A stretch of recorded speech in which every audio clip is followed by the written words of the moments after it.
Why do women in their later years start feeling distant or even resentful toward their husbands? This is a story I want to share from my own experience. I'm 63 years old this year, and my husband is 65. We've been married for 40 years. In the past, our relationship was good, and we shared many happy moments. But in recent years, especially since I turned 60, things seem to have changed. I found myself increasingly annoyed by him, to the point where I sometimes wish we could live separately just to find some peace of mind. The reason isn't tied to any major event, but rather a buildup of small things over the years. When we were younger, love helped me overlook his habits and imperfections. But now, that love no longer feels strong enough to compensate. Things I used to tolerate have now become sources of frustration. Just having him walk past me or say something I don't like is enough to irritate me, to the point where I sometimes don't even want to see him. This situation has taken a toll on my mental health. I don't want to live in this suffocating atmosphere, but finding a way out isn't easy. Divorce at my age feels almost impossible. I worry that separating or filing for divorce would become the talk of the neighborhood, bringing embarrassment to my children, who have established themselves in their careers. Weighing all these consequences, I've chosen to remain silent and endure, even though it leaves me feeling emotionally drained and hollow. Some days, as I sit alone, I often ask myself, why have I ended up like this? How did the man I once loved, the person I chose to spend my life with, become someone I can't stand to be around? At times, even just seeing him makes me lose my appetite, and my spirits sink further. I genuinely hope for an escape, but that escape feels so far out of reach. My husband is a rough man. From our youth until now, he's always handed over his paycheck for me to manage our finances. He's not good with household chores, so I've had to take on most of the work. A few years ago, when our son and daughter had children, they were busy with their jobs and caring for the little ones. Out of sympathy for their struggles, I took it upon myself to look after the grandchildren so they could work peacefully. Both grandkids were raised by me from infancy. Though my husband lives with me, he has never helped with anything. I had to cook, clean, and watch over the grandkids, so busy that I had no time to rest. Whenever I felt overwhelmed, I hoped he would lend a hand with the kids so I could catch a break and not get too exhausted. However, he knew how busy I was, but just lay on the sofa, browsing his phone, and never offered to help. He lives a carefree life, just opening his eyes to watch TV, beyond eating and sleeping. He doesn't do anything at home. I'm furious, often arguing with him and scolding him for his selfishness, because he knows I'm tired but won't help. Instead of admitting his faults, he criticizes me, saying that I'm making trouble for myself by taking on the responsibility of caring for the next generation, that I've brought this hardship on myself. This makes me so angry, I want to throw him out of the house immediately. He refuses to help me, and I'm left to endure. After raising our grandchildren until they were old enough to go to school and no longer needed my care, I finally had some free time to live the life I wanted. Initially, I planned to travel to relax and reward myself for the hard years. But just as I was about to make that happen, my husband's health worsened seriously. He was hospitalized due to his heavy smoking, which led to chronic obstructive pulmonary disease. My husband is a heavy smoker, needing at least a pack a day. Every morning, the first thing he does is light up a cigarette and enjoy it before even getting up to brush his teeth and wash his face. He doesn't want to spend money on good quality cigarettes, so he always buys cheap, low-quality ones. I've repeatedly advised him to smoke less, or if he must smoke, to choose a better quality to lessen the health risks. But he won't listen. He says he'd rather smoke poor-quality cigarettes than reduce the amount. He's very stubborn. No matter what I say, he only does what he wants. Meanwhile, his health deteriorates further due to his smoking. Every night, before bed, he coughs violently, to the point that it scares me. One night, after he went to sleep, his coughing was more severe than usual. I didn't care much initially because I was used to him coughing a bit before settling down. But this time, his coughing persisted so fiercely that he couldn't breathe. His face turned bright red, and veins bulged on his forehead. I knew something was wrong. I quickly called an ambulance to take him to the hospital. After a thorough examination, The doctor diagnosed him with chronic obstructive pulmonary disease and said he needed to be hospitalized for treatment. The doctor repeatedly warned my husband to quit smoking. If he continued to smoke heavily, it could threaten his life. In front of the doctor, my husband always obediently agreed, saying he would quit and stop smoking. But as soon as the doctor turned away, he would find ways to smoke. If I hid his cigarettes, he would go down to the convenience store, buy more, and sneak into the bathroom to smoke. I scolded him for not caring about his health, asking how he could live so carelessly at just over 60. My husband casually replied that he'd lived long enough, and if he couldn't smoke, life wouldn't be worth living. He'd rather die. He doesn't care about his health, but his smoking forces me to breathe secondhand smoke. I once read online that secondhand smoke is even more dangerous than smoking oneself. Because of my own health, I also deeply resent my husband's reckless smoking. We've argued countless times to get him to quit, but to no avail. When he was younger, even though he smoked a lot, his breath was still fresh. But now that we're older, even his breath reeks, and I can't stand it. Due to smoking day and night, his teeth are stained yellow. Not only is it unattractive, but he also refuses to brush his teeth properly. Whenever he talks close to me, the strong odor of his breath is so overpowering that it makes me nauseous. In recent years, my husband's snoring has become so loud that it keeps me up all night. I've asked him to sleep in the living room to not disturb my sleep, but he refuses, saying the main bedroom is more comfortable. And why should he have to sleep in the living room? He won't move, and I end up having to sleep there myself, but he still won't leave it be.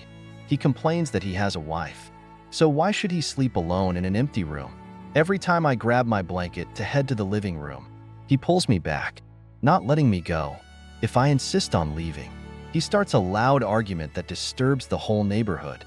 I don't want to fight with him, so I just continue to share a room with him, enduring endless sleepless nights. Each night, I barely sleep well and can only catch up on sleep during the day. This disrupted day and night lifestyle has severely affected my health. Whenever I feel discomfort, I grow to hate him more.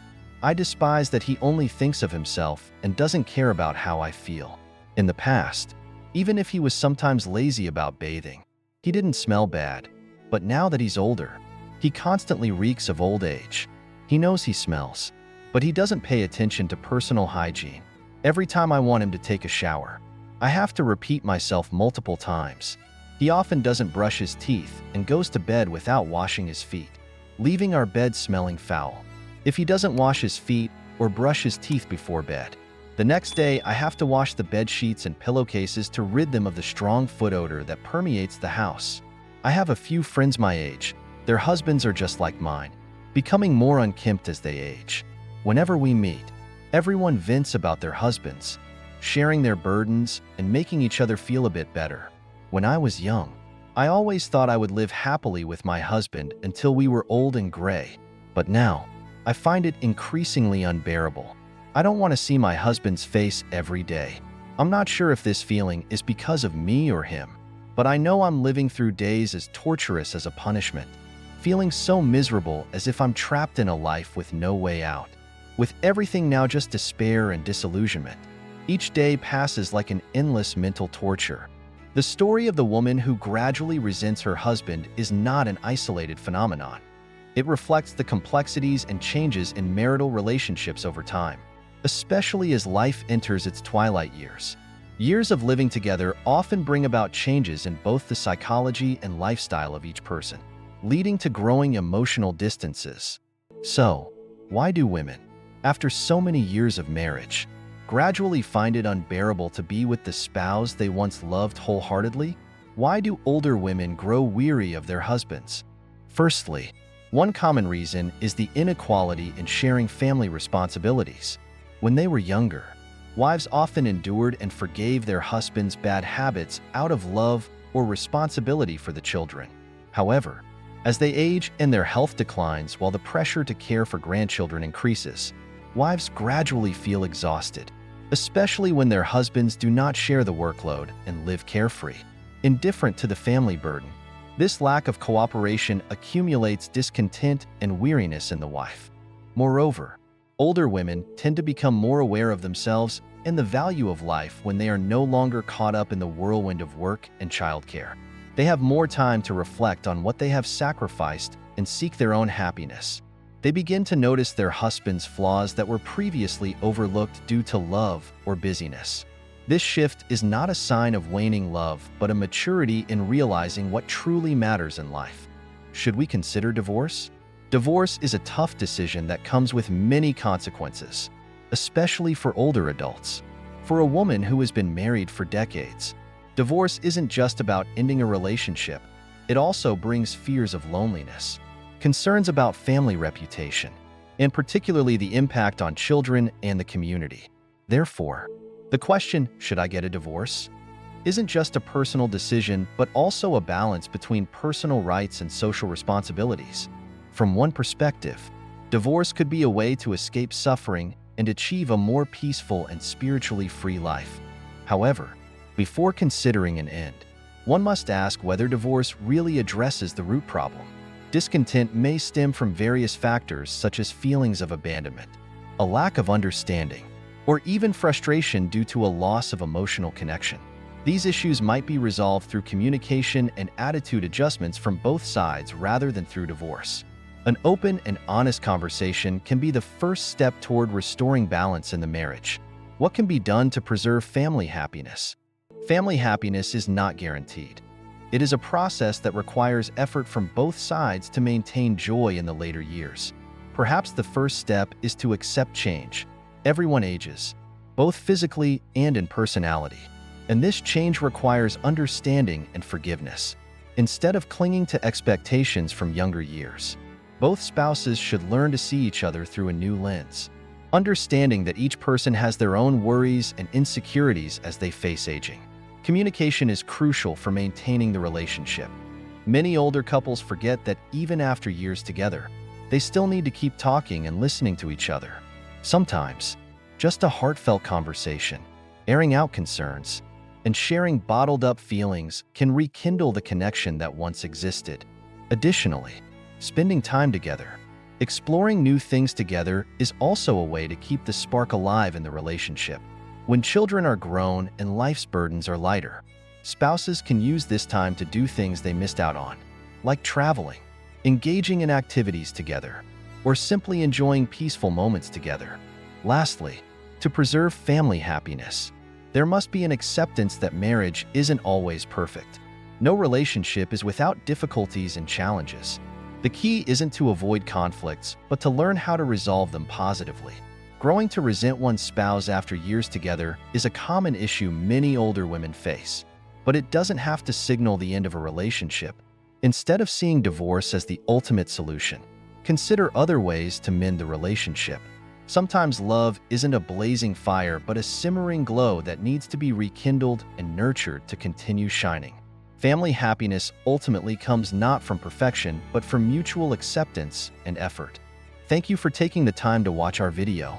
If you find these insights helpful, don't forget to hit like, subscribe, and turn on notifications so you don't miss our next videos. We always strive to bring meaningful stories and life philosophies that provide you with a positive perspective and inspiration in life. And now, let's listen to the touching story of Anne and John, a couple who have overcome the challenges of marriage, rediscovering their connection and love in their twilight years. Their story is not just a reflection on long-term marriage, but also a valuable lesson in understanding, care, and tolerance that we can all learn from. Anne and John have been married for over 40 years, experiencing joys, challenges, and changes in family life. They were once a couple who loved and cared for each other passionately and hopefully. However, as their children grew up and moved out, their lives gradually changed, especially when John began spending more time on his hobbies, while Anne felt abandoned and lonely. The early happy years, from their college days, Anne and John were deeply in love. John was an ambitious engineer, while Anne studied education, dreaming of becoming a teacher. They met at a school dance and quickly realized they belonged together. Their married life began joyfully as they built a home and welcomed 2 children. John worked hard to provide a stable life for the family, while Anne decided to put her career on hold to take care of their home. during those early years. And John shared every joyful moment with their family, from raising their children to enjoying family vacations. However, as their children grew up and left home to pursue their own lives, and began to feel a significant void in her life. Changes when the children left home. Their eldest son, Jack, left for college, and their youngest daughter, Emily, moved to another city for work. The house, once filled with laughter and joy, now became quiet and cold. Although Anne and John were still together and couldn't deny that their lives had changed, day by day, she felt abandoned in the very home they had built together. After retiring, John found a new passion in gardening. He would spend all day tending to the flower beds and plants in the garden, finding satisfaction in watching the garden flourish. However, John's joy did not bring them closer together. Instead, it deepened the distance in their marriage, and often felt abandoned as John spent most of his time in the garden. Initially, she tried to start conversations and asked John to help with small tasks around the house like fixing a faucet or cleaning the yard. John would grudgingly agree but then forget, preoccupied with his flowers. This left Anne feeling sad, but she did not want to cause more conflict, so she silently endured. Even when she showed signs of being upset, John failed to recognize her dissatisfaction and continued with his own life. One day, Anne decided to cook a special dinner with dishes she knew John loved, hoping it would bring some change and allow them more time together. However, when John came home, he briefly praised the meal and then returned to his work in the garden and sat back at the dinner table, feeling like her efforts were unappreciated. She said nothing, but resentment gradually built up inside her. Once, Anne fell seriously ill and had to spend the entire day in bed. She was exhausted and needed care from John, but he didn't notice her illness. John continued his daily routine, going to the garden early in the morning and only coming inside occasionally for a drink. It wasn't until the evening, as John was getting ready for bed, that Anne weakly asked, "Did you notice I've been sick all day?" John was startled, but instead of comforting her, he simply said, "Oh, why didn't you tell me earlier?" and continued getting ready for bed, and felt as if her heart was shattered. She felt pain not just physically but also emotionally, as her husband seemed to no longer care about her feelings. As time passed, and increasingly felt that she was living in a marriage without connection, she realized that John was no longer the caring and sharing husband he used to be. Although they still lived under the same roof, it was as if each was living in their own separate world, and felt she needed to change her life if she didn't want to continue living in this loneliness. One day, while walking in the park near their home, Anne stumbled upon a group of women painting under the trees. They were members of a local art club and immediately invited Anne to join them. Initially, Anne was hesitant as it had been a long time since she had held a paintbrush, but gradually, she realized that painting helped her express her emotions. The painting sessions became Anne's new joy. She found freedom, creativity, and happiness in each artwork. Every evening, Anne returned home from her painting class feeling refreshed, but John seemed oblivious to the change in her mood. He continued to be engrossed in his garden and didn't take the time to ask about or share in her newfound joy. One evening, after months of feeling neglected, Anne decided to have a candid talk with John. As they sat down at the dinner table, Anne began, "Do you realize that we're growing apart?" John was initially surprised, but then recognized how his wife was feeling and continued to share her feelings. She talked about the times she asked John for help around the house and how he would agree only to forget because he was preoccupied with his plants. She also mentioned the time she was sick and John was unaware, making her feel abandoned in their marriage. John listened, and he felt guilty. He had never thought that his seemingly small actions could hurt his wife so deeply. John admitted he had been too absorbed in his own world and neglected Anne's feelings. "I'm sorry," he said. "I didn't realize you were feeling so alone. I've been too selfish." After that conversation, John began to change. He spent more time with Anne, listening to her more and sharing more with her. To understand his wife's passion, John joined Anne's painting class. Although he had no talent for art, John tried to learn, not because he enjoyed painting, but because he wanted to be part of Anne's new life. Their joint painting sessions became precious moments for both. They not only created art together, but also rediscovered the connection they had once overlooked. John also started organizing small weekend picnics, something they used to do when they were younger but had long forgotten. Together, they explored new parks, towns, and restaurants, rediscovering moments they had missed. And who once felt lonely and forgotten, now found happiness in her marriage again. She realized that sometimes, to reconnect with a spouse, one must open up and express feelings rather than waiting for them to change. John, who had been wrapped up in his own world, learned how to care for and respect his wife's feelings. The story of Anne and John is a clear testament to the power of communication and understanding in marriage. After more than 40 years together, they overcame their difficulties not by avoiding them, but by facing them and changing together. They learned how to listen and share, rediscovering the bond they thought they had lost. Life isn't always easy, but with patience, love, and understanding, Anne and John found joy in their marriage again.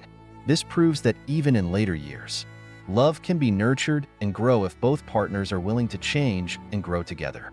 We hope you always have the wisdom to cultivate love and maintain family happiness. In marriage, it's important not just to share joyful moments, but also to be forgiving and tolerant of each other. Don't let selfishness and neglect fracture your relationship. Remember to listen, empathize, and build a happy family together, where love is continuously nurtured and flourished. Thank you for watching, and see you in our next videos. Don't forget to like, subscribe, and turn on notifications to not miss our latest content. We look forward to accompanying you in stories and lessons about love, marriage, and life.